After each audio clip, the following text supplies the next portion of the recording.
अस्सलाम वालेकुम, कैसे हैं आप सब लोग? आई होप आप सब ठीक होंगे। अच्छा, आजकल जो है वो व्लॉगिंग करने में बिल्कुल भी मन नहीं लग रहा है और एक-एक दिन का गैप करके जो है वो गैप हो ही जा रहा है, डेली व्लॉगिंग नहीं कर पा रही हूँ। पता नहीं क्यों अंदर से दिल ही नहीं हो रहा है करने का। कभी-कभी ऐसा मन होता है ना कि व्लॉगिंग करने का बिल्कुल भी मन नहीं करता है या वॉइस ओवर करने का, व्लॉग अपलोड करने का, मतलब अंदर से दिल नहीं करता है और बंदा जो है ना वो रेस्ट मोड पर चला जाता है। तो कभी-कभी मेरे साथ भी ऐसे ही हाल होता है और जब बंदा रेस्ट मोड पर चला जाता है ना, तो ज़ाहिर बात है कि गैप तो होना ही है और जब गैप होता है ना, तब तो और ज़्यादा लेज़ीनेस सी आ जाती है। फिर ऐसा होता है कि चले ठीक है, आज अपलोड नहीं आया, कल कल कर दूँगी, कल नहीं किया, परसों कर दूँगी। तो इस तरह से जो है वो और गैप होता चला जाता है। अच्छा जी, इधर ये ब्रेकफ़ास्ट का टाइम हो गया था और हस्बैंड चले गए थे ऑफ़िस। फिर उसके बाद आज मैंने थोड़ा-सा लेट ही नाश्ता किया था। ज़्यादातर क्या होता है कि उनके साथ ही नाश्ता करके फ्री हो जाती हूँ, बट आज पता नहीं क्यों मन भी नहीं कर रहा, तो मैंने कहा चलिए ठीक है, मैं बाद में कर लूँगी। तो फिर उसके बाद मैंने सुकून से बैठी थोड़ी देर और व्लॉग एडिट करा। एडिट करने के बाद मैंने कहा चलिए ठीक है, ब्रेकफ़ास्ट कर लेती हूँ, बहुत ज़्यादा लेट हो जाएगा।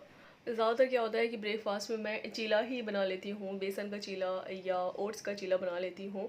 आज मैंने मिक्स चीला बनाया था, सूजी भी ऐड करी थी, इसमें बेसन भी ऐड किया था, साथ-साथ मैंने ओट्स भी ऐड करा था और जो हरे वाले मूँग होते हैं तो उसको ओवरनाइट सोक करके रखा था, तो उसको भी मैंने ऐड किया। इन सारे इंग्रीडिएंट्स को मैंने मिक्सी में बहुत अच्छे से ग्राइंड कर लिया था। ग्राइंड करने के बाद रेस्ट के लिए छोड़ दिया था 10 मिनट्स के लिए। उसके बाद एक यम्मी सा चीला बनाया और स्टफिंग इसमें मैंने पनीर की दी हुई थी। साथ में मैंने चाय बनाई एंड विदाउट शुगर ही मैं ज़्यादातर चाय पीती हूँ। बहुत ही कम ऐसा होता है कि शुगर वाली मैं चाय लेती हूँ। फिर हमारे वही डेली बेसिस पर जो काम होते हैं, घर की क्लीनिंग करना है या किचन की क्लीनिंग करना है, कपड़े वॉश करना है, तो बस यही सब काम ज़िंदगी में जो है वो चलते रहते हैं डेली बेसिस पर। तो ख़ैर इधर फिर बेटी उठ गई थी मेरी, आज बेटी भी मेरी थोड़ी-सी लेट ही उठी थी। फिर उसको मैंने नाश्ता कराया। आजकल जो है ना उसको बदल-बदल के मैं नाश्ता देती हूँ। एक चीज़ वो खाती नहीं है, जैसे-जैसे वो बड़ी हो रही है ना, तो मैं उसको अगर जैसे कि एक चीज़ देती हूँ ना 2-3 दिन लगातार, तो वो मुझे बोर सी हो जाती है। मुझसे बोलती है कि मम्मा नहीं खाना है ये। बच्चे भी जो है ना आजकल के बहुत ज़्यादा शार्प माइंड हैं, तो उनको भी जो है वो मतलब चेंज करके ही चीज़ें चाहिए खाने के लिए डेली बेसिस पर, वो एक चीज़ खा ही नहीं सकते। अच्छा, पहले टाइम में क्या होता था कि बच्चे कितने सीधे होते थे ना, एक जगह उन्हें अगर बैठा दिया तो वो बहुत देर तक घंटों बैठे हैं, मतलब बिल्कुल भी शरारत नहीं करते थे और रोना तो बिल्कुल भी जानते ही नहीं थे। पहले टाइम में लोगों के मतलब 5-5 6-6 बच्चे होते थे और मतलब 7-7 8-8 भी बच्चे होते थे। हमारे घर में जो हमारी फूफी है, तो उनके भी बहुत सारे मतलब बच्चे थे। ऐसे था कि 4 बेटियाँ हैं, 4 बेटे हैं, तो ऐसे पूरे मिला के मतलब अगर आप कैलकुलेट करें तो मतलब 8 बच्चे हो गए उनके। तो वही हम लोग सोचते हैं, फूफी से कभी-कभी सवाल करते हैं और हँसते हैं कि फूफी आपने इतने सारे बच्चे कैसे पाल लिए? तो वो कहती थी कि पहले का जो टाइम था, जो ज़माना था ना, तो वो बहुत डिफरेंट था, बहुत अलग था। पहले के जो बच्चे थे तो वो बहुत सीधे थे, पता भी नहीं चलते थे। जो पहले टाइम में बच्चे होते थे, मतलब अगर उन्हें एक बार बॉटल दे दी तो वो मतलब घंटों सोते थे, रोना तो बिल्कुल भी जानते ही नहीं थे। और आजकल के बच्चे हैं, मतलब अगर एक ही बच्चा है ना तो वही काफ़ी है पूरी धरती हिलाने के लिए, क़यामत लाने के लिए। अच्छा जी, ये हो गया था शाम का टाइम और हस्बैंड घर आ गए थे। मेरी मदर इन लॉ हम लोगों के साथ ही रहती हैं काफ़ी टाइम से, हमारे साथ ही वो रह रही हैं, विज़िट वीज़ा पर आई हुई थी एंड जब हम लोग जाएँगे वेकेशन तभी वो जाएँगी हम लोगों के साथ। तो अक्सर वो मस्जिद जाती हैं नमाज़ पढ़ने के लिए और हस्बैंड से कहती हैं कि मस्जिद चले, बहुत टाइम हो गया है, तो हस्बैंड जो है वो लेकर जाते हैं, हम सभी लोग जाते हैं। खैर इधर जो है वो काफ़ी लंबा गैप हो गया था क्योंकि हस्बैंड को टाइम ही नहीं मिल रहा था। ये टाइम का जो है वो बड़ा मसला है। तो काफ़ी टाइम के बाद हस्बैंड को जब टाइम मिला तो हस्बैंड लेकर आए थे। अच्छा, यहाँ पर फीमेल प्रेयर एरिया अलग होता है और मेल प्रेयर एरिया अलग होता है एंड यहाँ सऊदी अरेबिया में इतनी ब्यूटीफुली मस्जिदें बनी हुई है ना कि आपकी नज़रें ही नहीं ठहरेंगी एंड इतने बिग एरिया में बनी होती हैं कि वन टाइम पे आप विजिट नहीं कर सकते हो। जितने भी गल्फ सिटीज़ है ना, तो वहाँ पर सबसे अच्छी बात यही होती है कि सारी फैसिलिटीज़ आपको अवेलेबल रखते हैं वो। जैसे कि हम लोग मस्जिद में जाते हैं नमाज़ पढ़ने के लिए, पानी की बॉटल भी अवेलेबल होती है कि आप चाहे 1 लें या 2 लें, कितनी भी लें, मतलब कोई मसला नहीं है, कोई इशू नहीं है। पानी की बॉटल के लिए यहाँ पर बहुत बड़े-बड़े फ्रीज़र अवेलेबल रखते हैं और जब आप नमाज़ पढ़ते हो ना तो वहीं पर ही आपको कुरान शरीफ के स्टैंड अवेलेबल मिलेंगे और उस पर कुरान शरीफ रखी हुई होती है। नीचे टिश्यू के बॉक्स अवेलेबल होते हैं, टिश्यू अवेलेबल होते हैं, मतलब बहुत सारी फैसिलिटीज़ अवेलेबल होती हैं यहाँ पर मस्जिदों में। एंड ये इनका यहाँ पर ऊद का स्टैंड रखा हुआ है, यहाँ पर ऊद जलाते हैं। सऊदियाज़ जितने भी होते हैं तो उन्हें ऊद बहुत ज़्यादा पसंद होता है।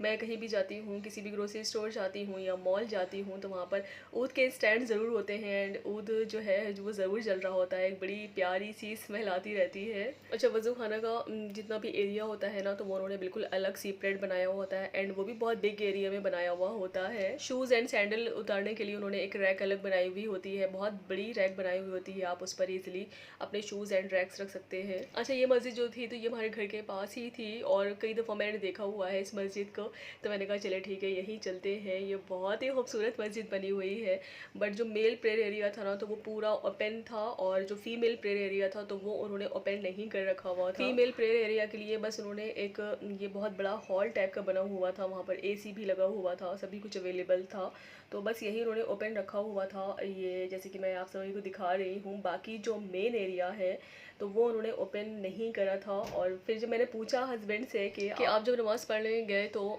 पूरी मस्जिद ओपन थी और जब हम लोग गए ना तो बस एक हॉल ही ओपन था, तो वो मुझसे बोले कि फ्राइडे वाले दिन जो है वो पूरी मस्जिद ओपन करते हैं फ़ीमेल की। बाकी जो है ना वो फ़ीमेल इतने आते नहीं हैं, मतलब बहुत रेयर ही आते, बहुत कम आते हैं, मतलब 5-6 या बहुत है तो 10-12 आ गए, तो इसलिए वो ओपन नहीं करते हैं। और हर फ्राइडे को पूरी मस्जिद ओपन करते हैं फ़ीमेल की, क्योंकि होता ऐसा है ना, यहाँ सऊदी अरेबिया में बहुत सारी मस्जिदें बनी हुई हैं, मतलब ऐसा नहीं है कि 2-3 ही अवेलेबल है, मतलब दम्माम में अलग है, खोबर में अलग है, मतलब काउंटिंग नहीं है कोई, तो इसलिए लोग जो हैं वो डिस्ट्रीब्यूट हो जाते हैं सारी मस्जिदों में।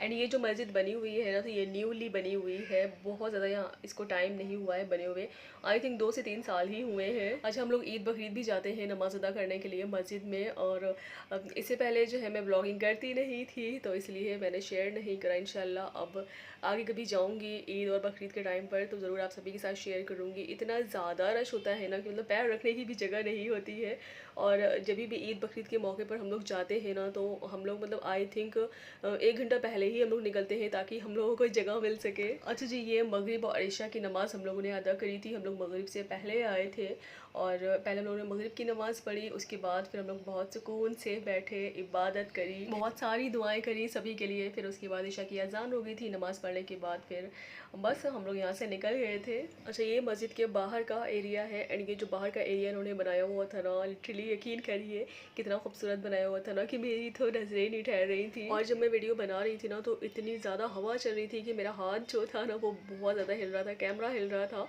तो मैंने कहा चलिए ठीक है थोड़े बहुत क्लिप्स ले लेती हूँ आप सभी के साथ शेयर करने के लिए। बस इस प्यारे से व्लॉग करते हैं यहीं एंड। आई होप सो मेरा ये व्लॉग आप सबको अच्छा लगा हो तो प्लीज़ लाइक कर देना एंड शेयर कर देना, सब्सक्राइब कर देना, तो हमें याद रखिएगा। अल्लाह हाफिज़।